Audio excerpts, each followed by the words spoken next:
Hey, welcome to It Resolves, another fun episode. I'm Kevin, I'm Will. and today is Deck Tech Monday. Yeah, Deck Tech Monday, start of the week. Start of the week. Get your magic juices flowing. We got a cool show for you today. Flowing, We're going to flowing, talk some flowing. modern decks that we both looked into that we both happen to really enjoy. Oh, yes. We've also got, of course, our card of the day and Yep. our Crack-a-Pack.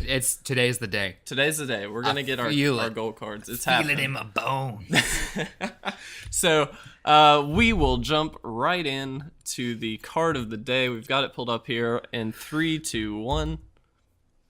Nantuko Monastery. I actually like this card quite a bit. This is a new one for me. I've never seen it before. It was originally from Judgment. It was also reprinted in Arch Enemy.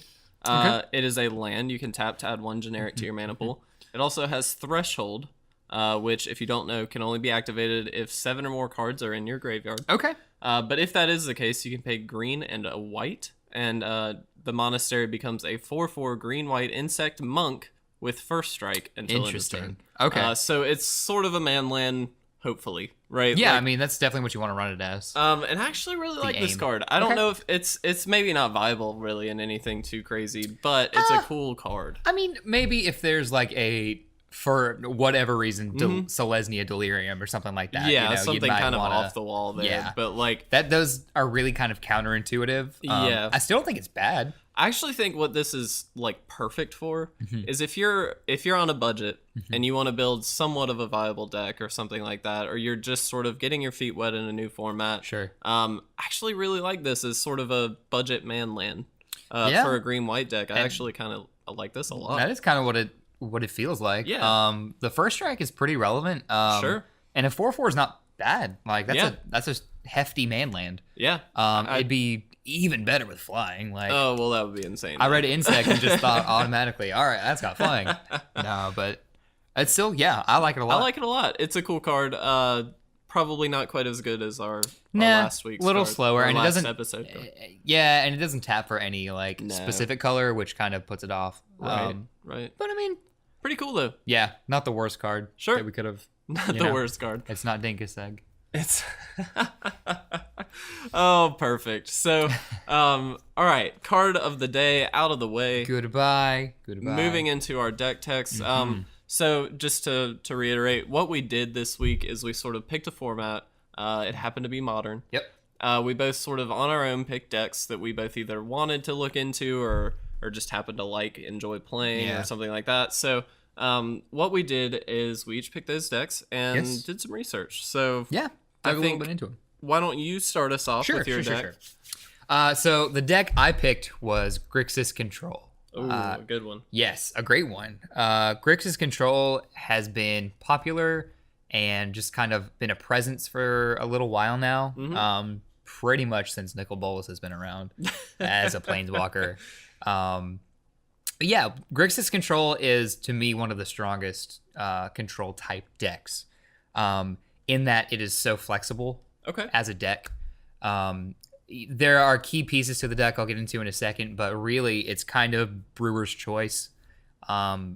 It's really just a general control deck. Sure. You know, even though it sounds special. And from what it seems, and this I'm sure you'll get into, but from what it seems, the color combination it lends itself so well to control. Absolutely. Because you get the counter and the sort of interactivity of blue. You also get some of the hand destruction and creature sacrificing from the black. Yes. And then you also get burn from red. So you sort of cover all fronts, it seems. Yes. Now, it's interesting. You mentioned hand destruction. You don't generally see too much hand destruction in Grixis. So Grixis' main aim, I've written it down here, is to disrupt combos by taking away key pieces, by countering spells, or killing the stack. So where some control decks that run a lot of black, like Esper, like classic Jund, Right. they want to take away pieces for people's decks and combos before they hit the board. Sure. Grixis will allow you to spend mana to play things that are less of a threat. Because they know they can remove it later with either Lightning Bolt, Kolaghan's Command, something like that. And if it's a key combo piece, if it's something that hits the board and instantly affects them, they'll counter it. You know, or let it hit the board and then kill it somehow. Right. So they really lend themselves into letting their opponents play into them. Grixis is a deck that leaves a lot of mana open. until they just need to get rid of something. Yeah. Right. Yeah. Kind of we were talking about last week, yesterday actually, right? The Blue Day. Filler Fun Day? Blue Day. Filler Fun Day, yeah. We were talking about a lot of blue players keep mana up and then play in their opponent's turn. Right. It's classic Grixis. Yeah. Right. Yeah. So talk about some key cards.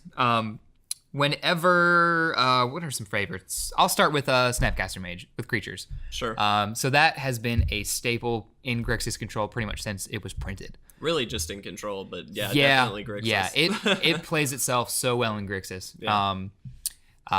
Snapcaster Mage, if you don't know, a 2/1 for 2 blue that has flash. When he enters the battlefield, target spell in your graveyard gains flashback until end of turn. Right, and the flashback is the mana cost of the spell. Right, so you get really good recurrence with your spells in your graveyard. Things that they've already cast, your lightning bolts and everything. Effectively, you have to assume in Grixis that they have got more than 4 copies of everything in their deck with Snapcaster Mage and with the other things that they can pull their spells back from. Mm-hmm. So that's really strong. You know? I mean, and that's not unique to Grixis. Recursion is always great, right? Yes, yes. You look at green decks, things like E-Witness is a great card because you get to pull stuff back. Mm-hmm. Snapcaster is one of the best. I mean, obviously it's a modern staple. It's also played in other Eternal formats. And as well it should be. It's just a great card. I mean, it's perfect for that. And that works great in conjunction with Kolaghan's Command. A very good card. A fantastic card, which has 4 modes, I believe. I don't remember them all. It's like 2 damage to target player. Target player discards a card.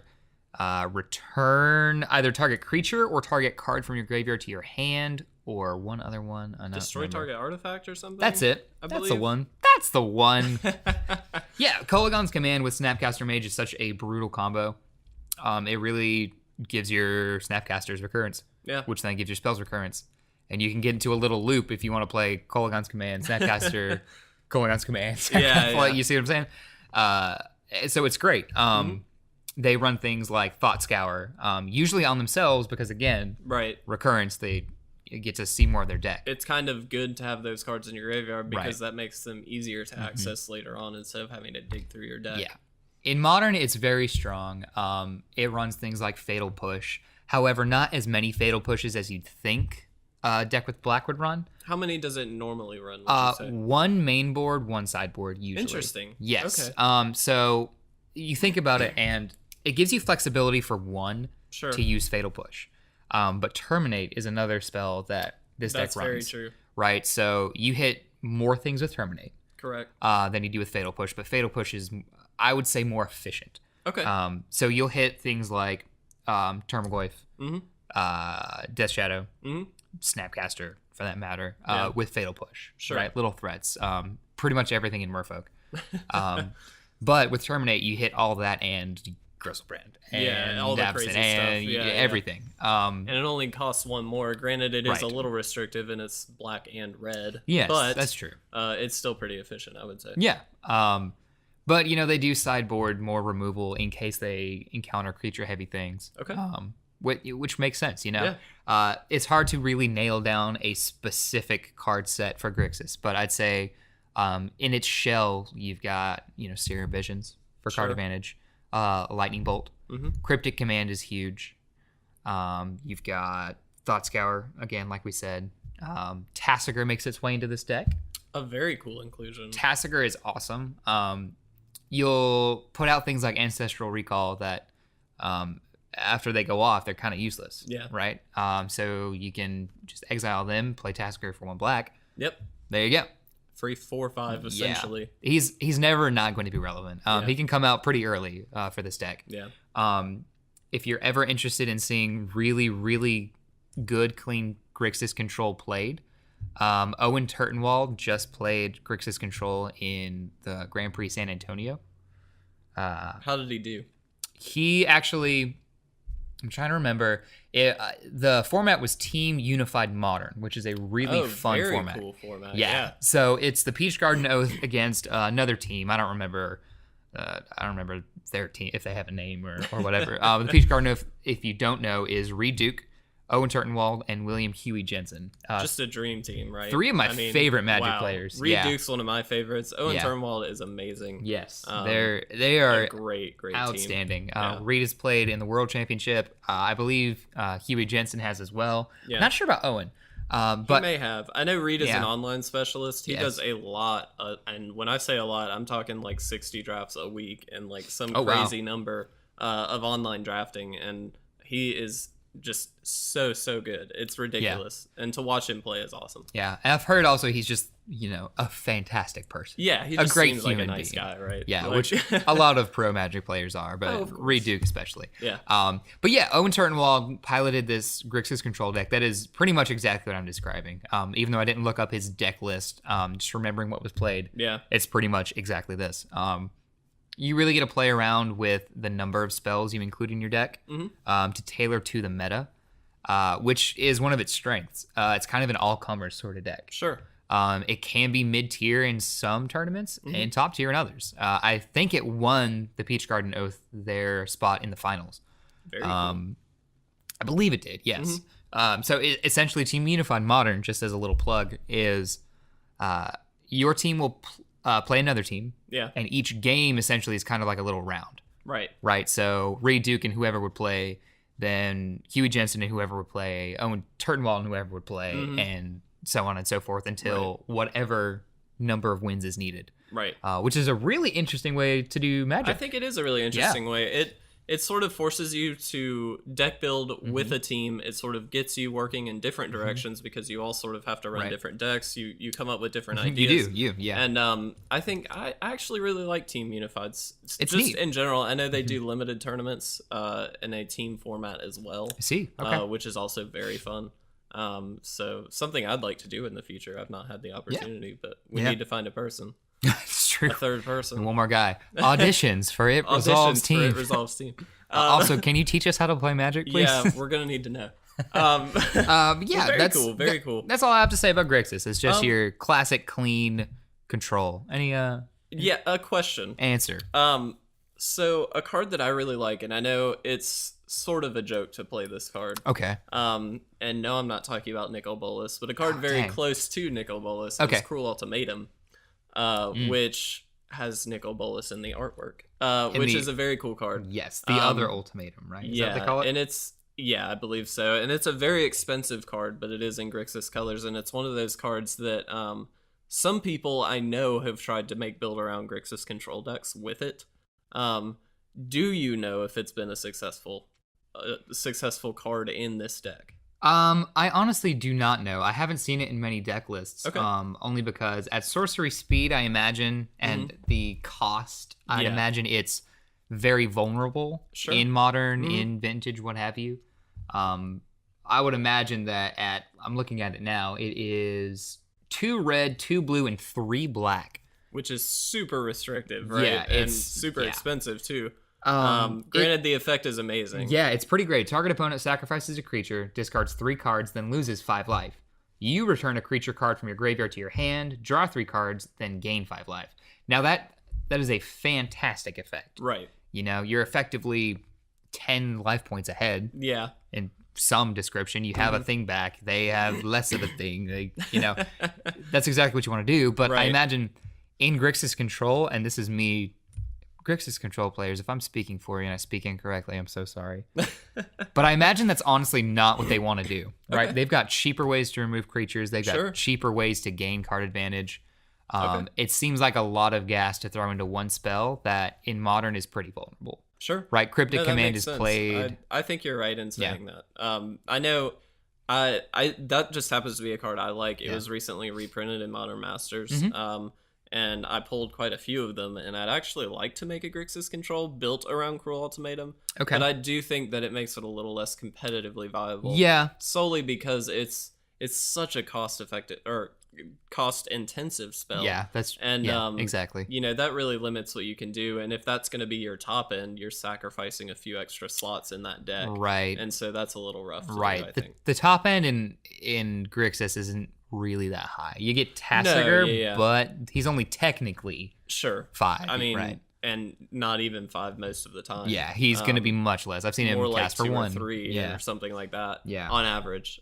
So no, it's a slow, grindy deck that wins by not letting you play, which is perfect. I love that. It's great, and it does it efficiently. It does it cleanly. That's a very cool deck. No hate for Grixis. No, I really like Grixis. I've watched it. I've seen it played in multiple tournaments, and it usually does fairly well. So I really like it. Great. A very cool color combo. Yeah, feels good. It lends itself not only to control, but Delver is also Grixis. Delver is a great deck and things like that. That's true. I really do like that color. Very combo. flexible combination. Yeah, for sure. All right, Kev. Well, that's all I have for Grixis. What do you have for me, sir? All right. Well, mine is a little bit more of a sort of out in left field deck. Okay. I will say that it was created in 2013 by Robert Leva, I believe is his name. Okay. And it's called 8-Rack. A lot of people know what 8-Rack is now. Played this deck against you. Yes, I have actually. Okay. It's a very cool deck. The idea is essentially destroy an opponent's hand and then have them basically take damage every turn because they have no cards. So it's a very sort of a prison deck, but it's more of sort of a control deck. Very, very dirty control, I would call it. Yeah. But the namesake card is the Rack. Which essentially says if you have no cards in hand, you have to take a few damage. Sure. I believe it's the beginning. Yes, during his or her upkeep. So, it's nasty. Yeah, you run a playset, obviously. In addition to that, you get a similar effect from the card Shrieking Affliction, which basically does the same thing. You take damage on your upkeep based on the number of cards in your hand. True. So really, the magic number is 3 cards. If you can get below 3 cards in the opponent's hand, you're going to start dealing them damage with these cards. So the reason it's called 8-Rack is because you run a play set of each, right? So you end up with sort of 8 rack effects. Okay. Which is very cool. For the hand destruction itself, the obvious choices are things like Thoughtseize and Inquisition. Of course. 1 mana, pull a card from a hand, things like that. Yeah. Very, very good, very, very efficient. You get to sort of pick and choose, especially with Thoughtseize, what you want to take. So you really strip them of resources.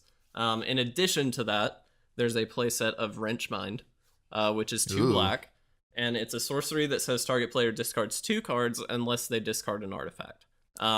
So really, you're hoping that they're going to just discard 2 cards. Sure, naturally. That being said, in a matchup against something like Affinity, it's a little less effective, so you may think about boarding some of those out. But very efficient card, 2 mana, 2 cards. It's exactly what you want for this.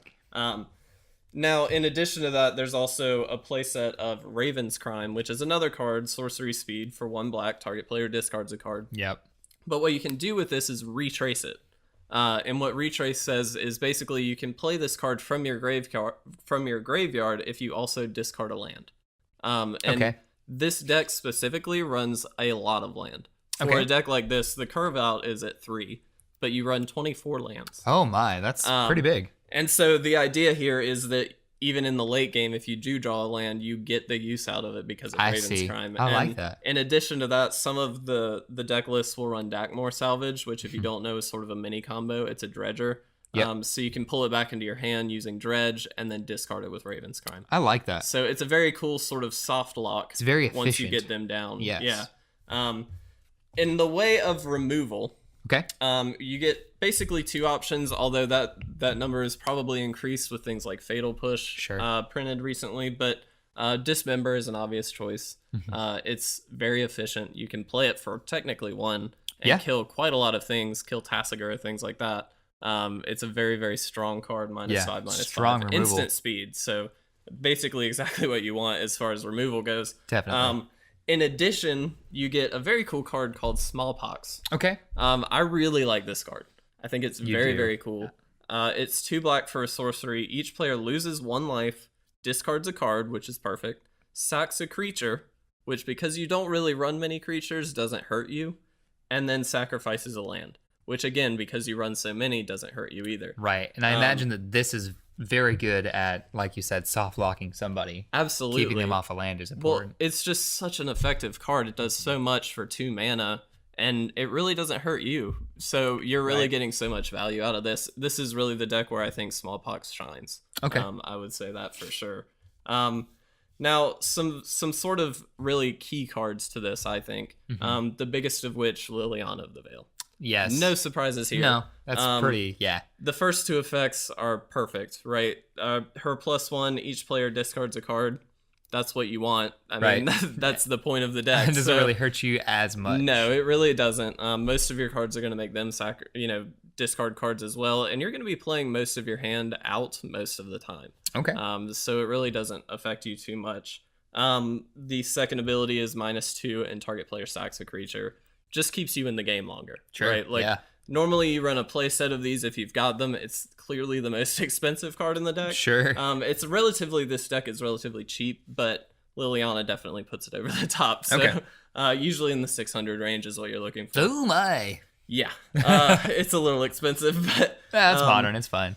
Another very key card, man lands are important in this. So Mutavault, usually you run a playset. Who doesn't love Mutavault? Mutavault's just a great We've probably all card. won and lost from Mutavault. Yes, I would definitely say that. And it's just like your standard control deck. You know, you want these man lands in there to poke through for damage, just on the off chance that you'll be able to win that way. Sure. And it also, generally with this deck, when you do start dealing them damage with the rack effects, it's really easy to sort of poke through those last few points with the Mutavault. Okay. So a very cool card. And then last but not least, a card that I'd like to point out is Funeral Charm. Interesting. You don't see that. You don't see this very often, but it's sort of a catch-all in this deck just because it sort of plays as a removal spell, but it also plays as a discard spell. Okay. You get to choose what you want it to do, and really the two choices are, do you want your opponent to discard a card, or do you want a creature to get +2/-1 until end of turn? So it keeps you in the game against aggro decks usually. Yeah. And it also pulls the standard effect of this deck, which should just discard a card. It's perfect. Simple. Okay. So things that people have done with this deck, which I think is really interesting. The original version of this deck ran Ensnaring Bridge, which is perfect in this deck. It keeps you from dying very quickly to an aggro deck. Keeps things from attacking you. So right. Definitely a good inclusion if you can afford it. It's also a pretty pricey card at roughly $30 right now, I believe. Okay. I may be wrong. It's cheaper than Liliana. Was it reprinted in Modern Masters as well? It was not. Okay. It was not. Okay. So, yeah, it's definitely a pretty pricey card, and with Lantern Control sort of bringing that to the forefront, it went up in price. But it is a very good inclusion in this deck, I would say. There are a lot of random variations of this deck. Some people splash different colors. Okay. And the current build that I have, I thought I would try Monastery Mentor. Interesting. And this isn't a card we see a lot of in Modern because we actually talked about this at one point. There's not a lot of free value out of it. Right. It just kind of gets, I won't say overshadowed, but outclassed might be the wrong word, but outraced maybe, outpaced. Sure. In a format, something like Legacy or Vintage, there's a lot of sort of free interactions that you get that sort of gain you value as you play them. Whereas here, you don't really get so much of that free value. You do get Mishra's Bauble, right? You do. And there's a few other sort of cheap, very cheap and very, inexpensive ways to get some of that value, but it just doesn't shine as well in Modern. You're right. But what I thought I'd do here is just give it a shot. I think it's really good with a lot, because most of the cards are very cheap. You do get some very cheap value out of it. True. In addition, it sort of gets through those last points of damage. It also spreads your board out, so spot removal doesn't work quite as well. And for things like Smallpox, there's a really cool interaction that you play a Smallpox. On casting it, you get your creature, your token, and then you can just sack the token. And not the mentor. It's perfect. So it is really, really cool. It also works well with Liliana, where if you play Liliana, you get the token, and then you can sack the token. Well, I guess that doesn't really work because you're going to target the opponent. Anyway, just kidding. No, I see what you're saying. There's some cool interactions. Yeah, it gets around the kind of negatives of the deck, I guess. Absolutely. I like that. So it's very cool. There's also a really cool interaction with Raven's Crime, is the one that I'd like to really spotlight with Mentor, because you can retrace it every turn, essentially. Right. And when you do that, you get a token every turn. You also get a prowess trigger off of the Mentor and any other tokens you've got. So you get to boost it basically every turn, every time you can retrace that Raven's Crime. This keeps getting better and better. Yeah, it's a pretty cool deck. And I think A-Rack aggro. Yeah, I mean, Mentor really brings it to a different level, I think. Okay. It remains to be seen if that level is great or not, but hopefully it will be.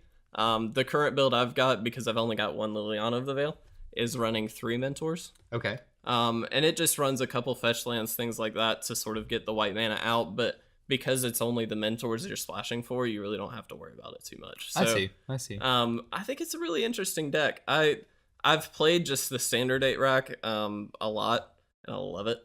It's just one of my favorite decks. It's neat. It's a sneaky almost deck. Yeah. You don't really realize you're losing to it until it's way too late. Yeah. You're like, all right, well, I can draw out of this. I mean, I'm not that bad off. Yes, you are. Yeah, you I'm are. sorry. You're gonna get hit with discard spells basically every turn, pretty much. which is just gonna keep you out of the game, which is really the idea. So. Yep.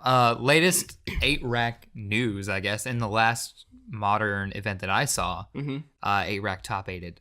It did. Back when Death Shadow was half of the top 8. Yeah. 8-rack did make it into the top 8 very recently, and I know for 8-rack players out there, that's a huge win. That's pretty cool. It's not.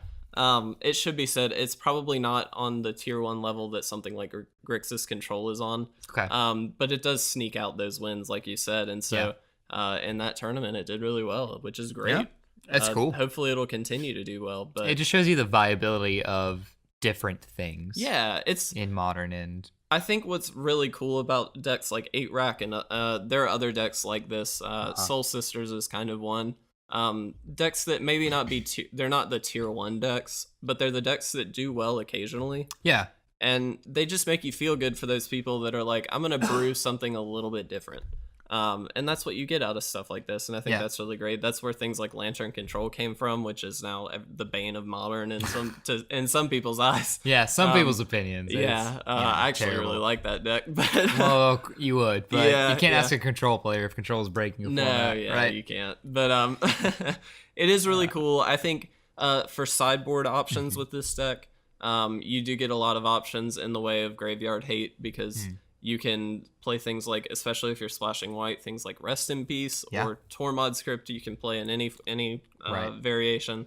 I think that's just an auto-include in sideboards nowadays, I think it right? is, yeah. Relic is usually included in a lot of things, but I think this really works well with Tormod Script. I would agree. And because you're going to get cards in the yard, and so you really want to exile them as quickly as you can. So that's something to think about. I also think if you were to splash green or something like that, which is definitely a possibility, you could run things like Scavenging Ooze to sort of get some of that graveyard and life gain out of it. True. Which I actually considered splashing instead of Mentor, but I thought I'd try the Mentor. I think Mentor works better. I think so. There's just more synergies with it. Yeah. I believe, and I just think it's a cool card anyway. It's one of my favorite cards. Yeah. So I'm glad I got to include it. It's great. It's great. Kevin, little aside with just you here, buddy. Can Cards in the Yard be our band name? Is that yes, fine? That is our band name. You said Did it, you not know? And I perked up. I didn't know. We made shirts and everything. Oh. I had no idea. I'm so sorry. Yeah. Cards in the Yard. We've never toured, right? We've never performed? You don't remember? I don't remember any of this. Wow. You were you gotta get me pretty in an altered state to perform anything. So I've never performed before that you know of. Bam, bam, bam. Plot twist. With that realization, Kevin, is that all you want to say about 8-rack? Yeah, I think that's all I want to say. A very fun deck. I would actually really recommend this if you're looking to get into Modern, because it is sort of a cheaper way to go. There's budget versions of this that do not run Liliana, do not need to run Mutavault, things like that. I see. You can run Pack Rat in this, so that's a fairly cheap win. Yeah, I love Pack Rat. Anytime you can bust him out, it's great. Yeah, so that's a good sort of win con if you needed it. Very cool. So you can build this deck pretty cheaply, under $100 maybe. Neat. So definitely suggest it if you're interested in Modern. Might remake my own. That's pretty cool. With that though, we come to our final segment. One more pack. One more pack. Let's hope that we get it. I don't know. I have mixed feelings. I don't know if I'm gonna get it. If I knew beforehand, I could sound way more confident one way or the other. But since we don't, there's just no way. Kevin, how you feeling? I don't know. I feel like I got the As Foretold literally the first day.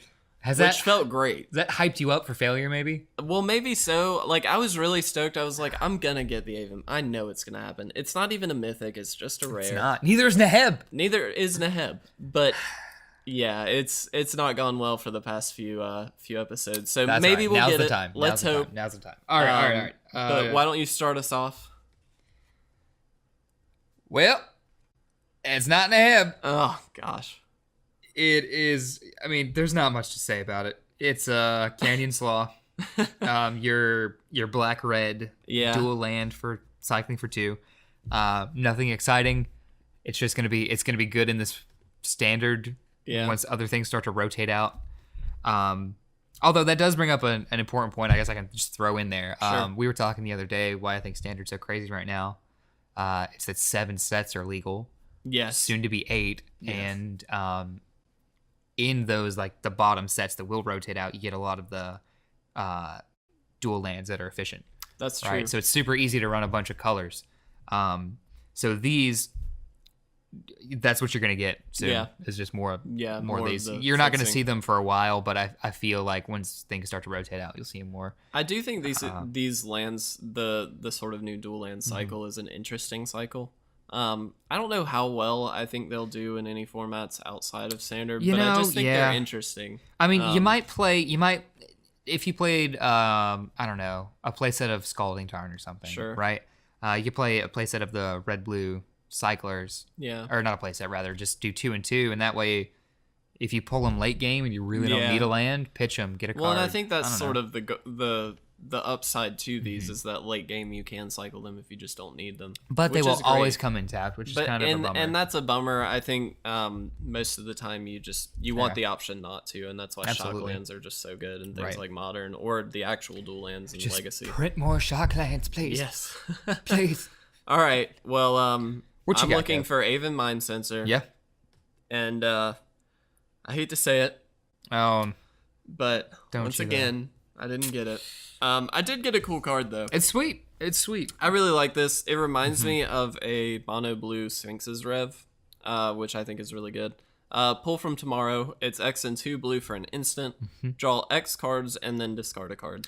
I think it's great. It goes in your Temur Tower decks, in your Flash Gear Hulk decks. Absolutely. Definitely it's any control decks. It gives you a little bit of longevity and gives you some card draw. It scales very well, obviously, which is great. And I love that it's instant, so you can do it at the end step of opponent's turn. And that's what's so great about this, I think, is that you really only need 1 or 2 extra mana for the X, preferably 2 or 3 at least, to really get you more. Really get you some advantage. Totally. But once you get past that point, if you have 3-4 lands up, you're getting every land is basically an extra card, and so it's solid. I think it's a great card. You'll probably see this in control decks. In general, and I'd probably say Modern, maybe even push it further. We'll see about that. I think the possibility is there for that, but I do think Sphinx's Rev has the upside of the life gain, which keeps you in games a little bit longer. It's cheaper though. It is cheaper, but not significantly. That's fair. Fair. It's basically 1 cheaper. Yeah, and you do have to discard a card. And you do have to discard a card, which in some decks may be a good thing, but I think most of the time that will be sort of looked at as a downside. Then again, you will be drawing extra lands, so you can probably just pitch a few or pitch one. And I do think it's a good card, though. I'm pretty excited about it. It is a good card. It's great. I'm excited to see its impact on Standard. It'll get played in a lot of blue. I think it already is. So. Yeah. I was happy enough to view a game of a buddy of mine playing online against a Temur Tower, against a Flash Hulk deck, and he got decimated. But that's okay. And they played Pull from Tomorrow. So. Yeah, a very cool card. I'm glad it was printed. So yeah, that's neat. With that, the search continues. So does our episodical adventure through Magic the Gathering. Yes. So I hope you've enjoyed today's episode. If you want, down in the description, we've got Facebook, links to Patreon, links to Twitch, things like that. Twitter as well. Keep up with our shenanigans. Yeah, every time we post a video, we do post it on as many of the social media sites as we can, so that way it's out there. So you will get notified if you decide to follow or subscribe. And we hope that you will. We hope that you'll also leave a like or a comment and tell us what you think. We still have not gotten berated. No, we have not. Except for someone who told us to respect the brick counters, which I will not do. Yeah. So sorry. Not gonna happen for me either. A brick is a brick is a brick. But with that, I think that concludes today's episode, the Monday Deck Tech. Oh, we got. We will see you guys again, I believe, on Thursday. Yeah, Thursday for kitchen table format. Yes. Kitchen table fun stuff. 2-day break and 2-day break. Yes. Someday break. Some number of days on a break, and then we'll be back. But with that, we will get out of here. My name is Kevin. My name is Will. And this has been It Resolves.